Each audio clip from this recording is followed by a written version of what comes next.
We're Plan B, the Trobe University Student Planners Association. We're interested in what makes towns like Castlemaine walkable and interesting places to live. Alright guys, so what we'll do is we'll just mark this out. Here you go, up here. We're here today to make a walking and cycling map of Castlemaine. So it's going to be a map that shows people from central Castlemaine how far they can travel in 10 or 20 minutes, either by bike or on foot.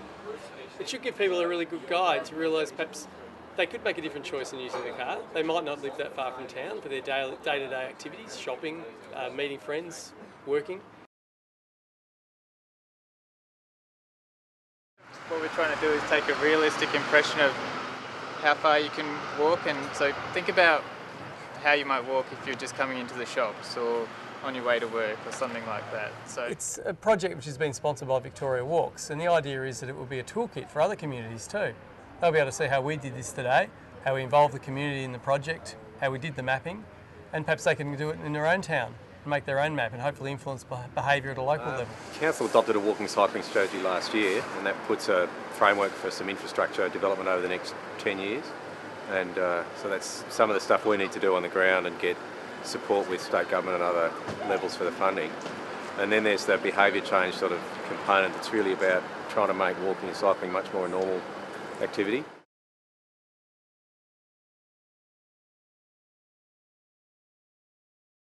And we've marked these routes. If you get out there and it appears that there's an obvious change to a cycle path or a walking path that you should take that instead, and when we get back we'll fix them up. Well, we've got a couple of routes to take. See if we'll make it in time though. So we'll be walking pretty much out along the Pyrenees Highway. Yep. And down that way. Mm-hmm. I think walking is possibly the easiest change that an individual can make towards a more sustainable and healthy lifestyle. It's an easy thing that you can just start straight away. We're just turning on the iPod now and we're going to time ourselves. The idea of the map is really that people will get out of the habit of assuming that things are too far, that they'll take their car, and actually realise that sometimes distances from the edge of town to the middle of town are not so far at all. Particularly once you get thinking in time instead of distance, both for walking and cycling. We've ended up on our second route, so we're just going to walk up to McGrath Street and then time ourselves walking back to Victory Park.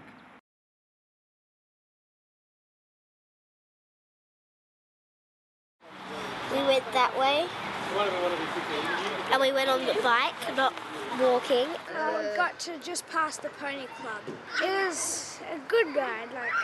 We went up there, and then we got to the top of that hill, and then we went past the bacon factory. On the way back, I only had to pedal 35 times. So I took a pretty well-trodden route, I think. It was along some of the main roads out towards Malden.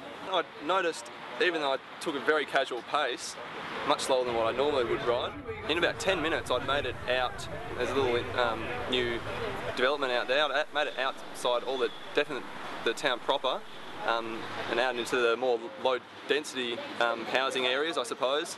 And then in 20 minutes I was well out of town, actually on my way to Malden on that turn-off. I felt good.